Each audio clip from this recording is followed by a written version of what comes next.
কইছি না তুই আমার লগে পারতি না। তইলে কড়া কড়া হইছে, হিসাব রাখছস নি? দুইটা হইছে। তইলে সমান সমান হইছে না? হ। ওখানে লাস্ট একটা জিগামো, এটা যে কইতে পারবে হে হই জিতব। ঠিক আছে, ক দেখি 1 কেজি আলুর ওজন বেশি না 1 কেজি লবণের ওজন বেশি? 1 কেজি আলু আর হইছে গিয়া 1 কেজি লবণ না। আলু তো হইছে গিয়া চাক্কা আর লবণ হইছে গিয়া গুড়া। তইলে না পারলে এনো বাপ দিয়ে থাকো না, সিলিন্ডার করে লাও। বিষয়টা জটিল, কিন্তু কিতা হইব, আলু না লবণ? 1 কেজি আলুর ওজন বেশি হইছে নি? তোরে কি হাদে চলাটা হিরে ওইছে না বেড়া? পারছো না তুমি? তুমি গলত উত্তর দিছ, গলত উত্তর। দুনোটা সমান সমান হইব না বেড়া? দুনোটাই তো 1 কেজি। ইস রে, আমি ভাবছিলাম একবার। ভাবলেই তো না, ভাবনাটারে প্রকাশ করতে হইব। অর্ধেক জীবন তো কাটাইলে চ ভাবদে। ওখানে আরেক পার্টি খেলবি নি? না না, আর না, আমি এখনো যাওয়াই না আছি, আবার আরেকদিন খেলুম। কই যাবি? যামো, একটা মায়া দেখতাম। কার লেগে? তোর লেগে নি? আমার লাগবেই। আরে আমরা চলা বিয়া করব। লকডাউন তো, এর লেগে কেউ রে কইছি না, আমরাই যামো। খারাপ পাইস না, তোরে কইতারছি না। না, খারাপ পাওনের কিতা আছে? তুই মায়ের বাড়ি কোন জায়গা? ওই তো যোগেন্দ্রনগর। ও কাছই তো। কাছেই। কিছুদিন আগে গিয়ে একবার দেখতে আইছিলাম, তো আজকে গিয়ে একবার দাবি দেবা ঠিক করে, দিন তারিখ ঠিক করে আই ফুরুম। দাবি দেবা বলতে? ওই তো বিয়াত কিতা দিব, আমরার একটা দাবি আছে না। তুই মায়ের বাবা কিতা করে? যে সময় যা ফাতা ওই করে, আর 2টা গরু আছে বাড়িতে, এটির দুধ বেছে। ওখানে মনে কর আমরার যা দাবি তা যদি দিতে পারে, তাহলে একবারে বিয়ার দিন তারিখ ঠিক করে আই ফুরুম আর কি। ঠিক কইছত। তুই তোর দাবি কিতা?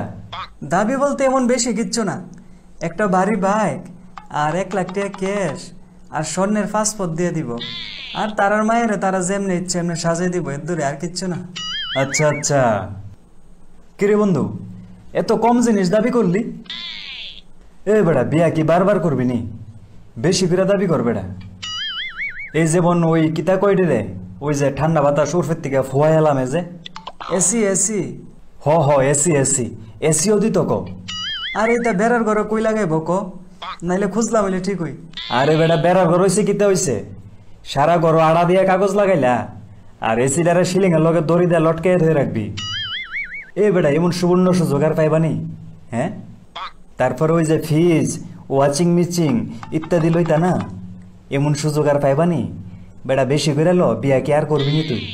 তুই কি আমার টিটকারি মারতাছস রে? হ্যাঁ, ওমা টিটকারের কিতা আছে ন? আমি তো তোরে বালা যুক্তি দিতেছি, নাইলে তো তোর লস হইব রে চলা, ভীষণ লস খাইবি তুই। আচ্ছা কি রে, স্বর্ণের জিনিসটি নাও বুঝলাম তোর বউয়ে ব্যবহার করব, ওই যে 1 লাখ টাকা লইবি, এটা কিতা করবি? কে রে, আবার বিয়ার পরে একটা বৌভাতের অনুষ্ঠান আছে না, কত মানুষ নিমন্ত্রণ করুন লাগবো, তো টেহা তো সব এনুই যাবো গা। আরে সেচ্চর রে, এর মানে তুই মায়ের বাবার টেহা খুঁজছাই না মানুষ নিমন্ত্রণ করে খাওয়াইবি? আমি তো আগে জানতাম না তুই যে এত বড় সেচ্চর, জানলে তোরে সাবুত করে লাইলাম হইলে আমি এতদিনে। ধুর, তোর কাছে কন্ডই আমার ভুল হইছে, জায়গা আমি। এ শোন, জাজগা গীতা, শ্বশুর বাড়িতে যে বাইকটা লইবি, এটার সামনে আর পিছে লিখা রাখিস যে শ্বশুর বাড়িতে দিছে। আর নাইলে তোর মতন সেউইরা যে এতদিন রাস্তা ঘুরতি, বস্তি ঘুরতি, হঠাৎ করে এত দামি বাইক চালাইলে তো পাড়ার মানুষ দেখা ফিট হয়ে যাবো গা, বুঝছত না? তুই বাইকের পিছনে লেহারা দেখলে মনে কর মানুষে বুঝতে পারবো যে তুই শ্বশুরের মাথাত বাড়ি দিয়া বাইক আনছস। একটা কাজ কর, মায়ের বাড়ি জানি কই গেছ? যোগেন্দ্রনগর নি? এনো একটা বাজার আছে, বনকুমারী বাজার। আছে তো। এই বনকুমারী বাজারও সোহাল বিহাল রাজ্যের মানুষ আসা যাওয়া করে। তো আমি কিতা করতাম মানুষ আইলে গেলে? তোর কুস্তা করণ লাগতো না, তুই শুধু একটা বাঙ্গা থাল লইয়া এই বাজারের যে কোন একটা জায়গাত গামছা বিছাইয়া বইয়া থাকবি। আমি শিওর দিতেছি যে 5 থেকে 6 মাসের ভিতরে মানুষে তোর এমন পরিমাণে ভিক্ষা দিব যেটিতে তুই একটা দামি বাইক কিনতে পারবি, এমনকি বাইক কিনে আরো তোর কাছে টেয়া থাকবো, যেটি দিয়ে তোর আত্মীয়রা নিমন্ত্রণ করে খাওয়াইতে পারবি, বুঝছো? তুই কিন্তু আমার অপমান করতাছ, এর দূরে কয়ে দিলাম। খাইছে আমরা সোলা অপমানিত হয়েছে, চিন্তা করছো নি বিষয়টা তুমি?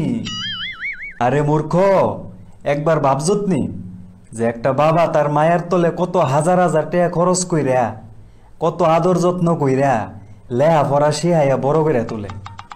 শোন, বিয়ার সময় শ্বশুর বাড়িতে বাইকার টেহা খুঁজছে আনন্দ বেটাগিরি না, বুঝছত? পারলে নিজের টেহা দিয়া এই মায়ের সবকিছু দিয়া সাজাইয়া বাড়ির বউ কিরে আন, তইলে ইডইব বেটাগিরি। কারণ এই বাড়ির হগলতের কলজের টুকরাটারে তুই লইয়ে ঘুরবি। আচ্ছা, অনে যদি মনে করতাম যে মায়ের বাবার প্রচুর টেহা আছে, প্রচুর সম্পত্তির মালিক, নিজের মায়েরে বা মায়ের জামাইরে কিছু একটা দিব, হিড হইছে অন্য বিষয়।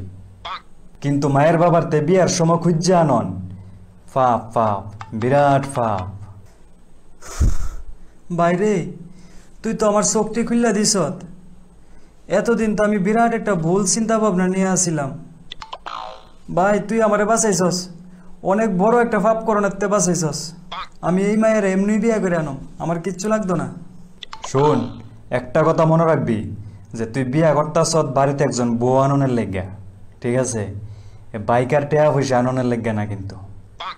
আচ্ছা মনে কর ঘটনাটা যদি তোর লগ হইতো, মনে কর তুই বাবা তোর মায়ের বিয়া দিবি, তোর কাছে এমন কেউ দাবি করলো, তখন তোর অবস্থাটা কিতা হইব আমারে ক। শোন, সব কিছু আগে নিজেরে দিয়া বিবেচনা করবি, বুঝছত? ভাই এটি সবটি আমার ছোট ভাইয়ের প্ল্যান, বুঝছত? তেই আমার শিয়াই দিছে যে যাই সেরাইতে দাবি করতাম। তারে গিয়া কইস আতফাউডি বাইন দেয়া রইদের মধ্যে ফুট করে ফালাই রাখাম। গিয়া কইস আমি কইছি। কিতা হইব রইদ ফালাই রাখলে? কিতা হইব বুঝো না তুমি? এই ঠেড়া ফুরা রইদে তোমার বাইয়ের কানে দিয়া ইট বাট্টার মতন ফুফু ফুফু করে দোমা বাইর হইব, বুঝছো? যারে কো বাদ্রমায়া রইদ গাছের তাল বেড়াইয়া ফাইকা জাগা। আর তোমার ভাই তো একটা সাধারণ জিনিস। আর একটা কথা শোন, বিয়ার দিন তোর মেকআপের জিনিস কিনিস না, আমি দেমো। কিতা কিতা দিবি শুনি? কিতা কিতা বলতে 20 টাকা একটা মাস্ক কিনা দেবো, নাক মুখ বেড়ায় ডাইকা যাবি গা বিয়া করতে, কেটা চাইয়া থাকবো?